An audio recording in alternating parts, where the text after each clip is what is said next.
On the Genealogy of Morals, Friedrich Nietzsche critically examines the origins, values, and underlying motives of traditional moral concepts, particularly those associated with Christianity and Western society.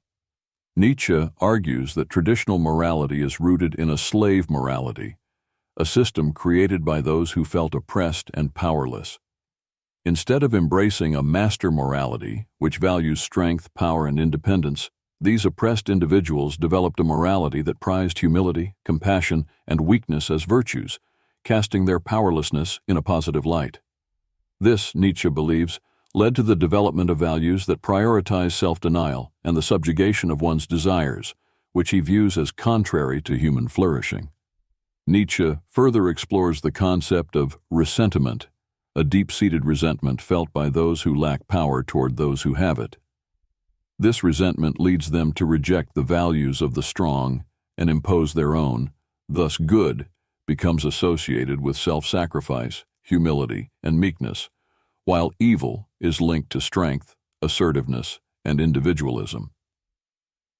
Nietzsche suggests that this moral inversion fosters a culture of guilt and self-repression, which he views as detrimental to the human spirit. The work also delves into the idea of guilt and the origin of human conscience. Nietzsche traces the origins of guilt to primitive debt relations, where individuals made promises and developed the capacity to remember and keep them. This sense of indebtedness became intertwined with religious doctrines, which escalated guilt to a spiritual level, ultimately leading to the concept of original sin.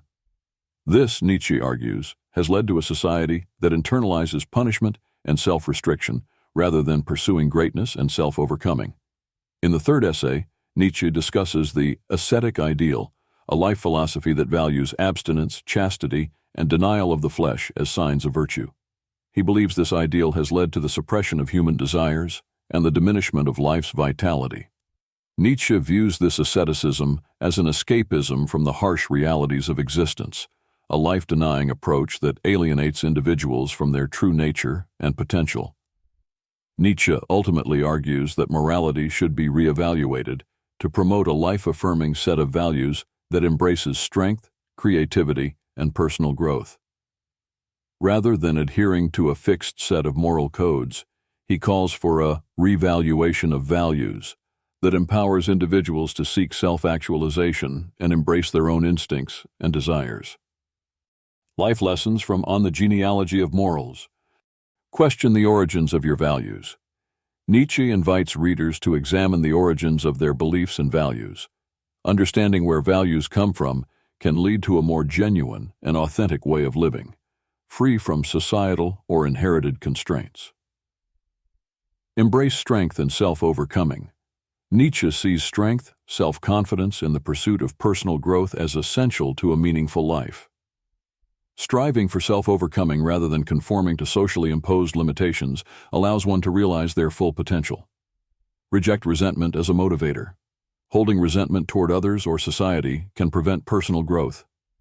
Nietzsche encourages turning away from bitterness and focusing on self-improvement rather than blaming external forces for one's shortcomings.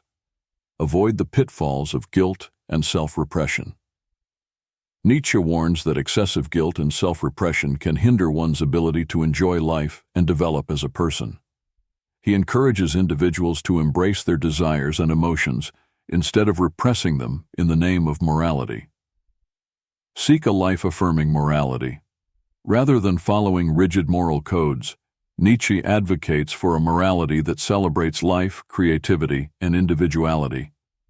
A life-affirming morality allows one to live authentically, driven by personal goals and values rather than societal pressures.